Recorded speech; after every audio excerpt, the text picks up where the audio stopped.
1 in 5 people in the United States are living with a disability. With disabled people making up such a large fraction of our population, it is surprising to learn that disability culture is a foreign concept to many people in the U.S.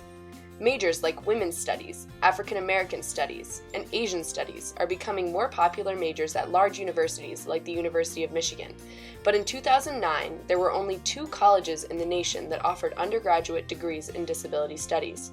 Although, as a nation, this lack of opportunities to take classes or major in disability studies is shocking, what is even more surprising is that this disparity carries over into the pre-health field.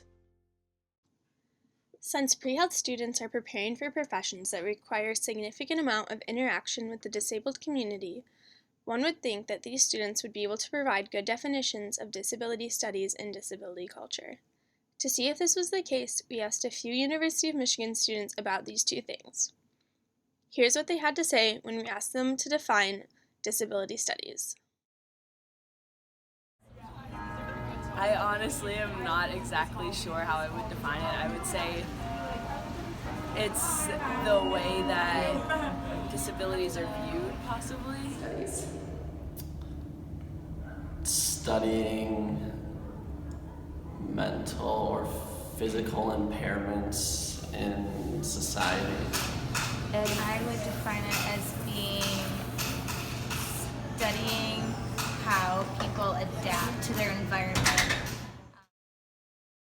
Trying to understand how to ease the lifestyle of disabled people and how to make things more accessible to them. I'm not really sure. I guess the study of disabilities, that's a really bad answer, but I guess more so trying to understand like the wide variety of disabilities rather than just the small subset that people think that would be. We also asked these students if they had heard of disability culture, and here's what they had to say. No, I have not. No. No, I've never heard of disability culture. No, I haven't. I have not, but I would think that it has to do with people being able to talk in a community about what they struggle with and where they see room for change and growth to better accommodate them and what they need. One may assume that pre-health students would be familiar with disability studies and culture, but these interviews show that this is not the case. We think that this can be explained by the one-sided lens through which pre-health students are taught about disability. Medical schools do not have any application requirements for a disability studies course. However, the classes that future health professionals are required to take present disability through a medical and pathological lens and almost never talk about disability from the perspective of those with disabilities. Therefore, our mission is to inform college students about disability studies, investigate why disability culture is an unfamiliar topic to many, and find ways to increase awareness among college students, particularly students who are pursuing careers in the healthcare field. To start, we give a definition of disability studies. The University of Utah says that disability studies focuses on how disability is defined and represented in society. It rejects the perception of disability as a problem that needs to be fixed or cured. From this perspective, disability is not a characteristic that exists in the person or a problem of the person. Instead, disability studies focuses on the social, cultural, and political barriers that exist within a society. Syracuse University says, disability studies includes a diverse group of people. People who are blind or deaf or who use wheelchairs, have chronic pain or learn at a slower pace than other people, and so on have vastly different experiences and perspectives. Yet they share in common society's definition of them as disabled, with consequences for how they are viewed and treated by the majority, which is presumed to be non-disabled. Among these definitions, one common theme is the importance of putting people with disabilities first, listening to what they need, and improving access to their rights as disabled individuals. A common phrase among disability studies scholars and activists is "nothing about us without us." This is the idea that issues surrounding the disabled community should be discussed and decided by disabled people themselves, since they know their situations and needs better than anyone else. These ideas relate to a common way to view disability called the social model of disability. This model is widely endorsed by the disability community, and it focuses on the idea that the difficulties associated with disability are largely caused by the way society is organized, rather than by the impairment itself. Social barriers can be environmental, attitude-based, or organizational. Environmental barriers include inaccessible buildings and language.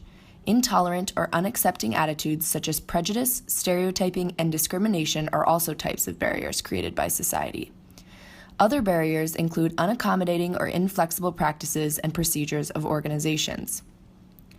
In contrast to the social model, the medical model of disability disregards the role of society in the construction of disability, instead claiming that people are disabled due to their physical, sensory, or mental impairments.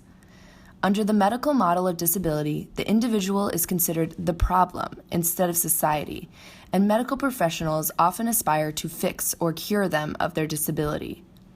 Overall, the medical model looks at what is wrong with the person and not what the person needs. Healthcare professionals often assume that a disability detracts from the individual, while disabled people may consider their disability to be an important part of their identity. Although impairments can pose real difficulties in disabled people's lives, they are not always the main problems that disabled people face. Instead, the main problems are often the social barriers that society has created. These two views are clearly very different, and it is likely that the truth involves a combination of both models. However, we have found that many health professionals and aspiring health professionals are more aware of the medical model of disability and often lack knowledge or exposure to other perspectives like the social model. This disparity can be attributed to the minimal opportunities to learn about disability studies on college campuses, the absence of disability studies prerequisites for medical school and other health professional programs, and lack of disability studies in medical school curriculums themselves. Due to this disparity between the medical perspective and the perspective of people with disabilities, healthcare professionals' ideas about their disabled patients do not align with their patients' identities and needs, and therefore disabled patients receive care that is of lower quality than non-disabled patients. This is especially problematic because people with disabilities often spend a disproportionately large amount of time working with doctors and other healthcare professionals. There is a huge disconnect between the medical world and disability studies, and this needs to be improved in order to maximize the quality of care received by patients with disabilities. Further, improvements in attitudes surrounding disability in the medical profession will be one large step toward a more accommodating world. We came up with 3 possible solutions to improve awareness of disability studies and the social model of disability among medical professionals. First, creating a major or minor in disability studies on more college campuses. Second, requiring a disability studies class as a prerequisite for medical school. And third, integrating seminars or workshops on disability studies and culture into medical school curricula. Our hope in creating this video is for universities and health professional schools to start seeing the importance of disability studies for pre-health students. We strongly believe it is a topic that should be shared with all, but especially students who will be moving on into the healthcare field and working with disabled people on a daily basis.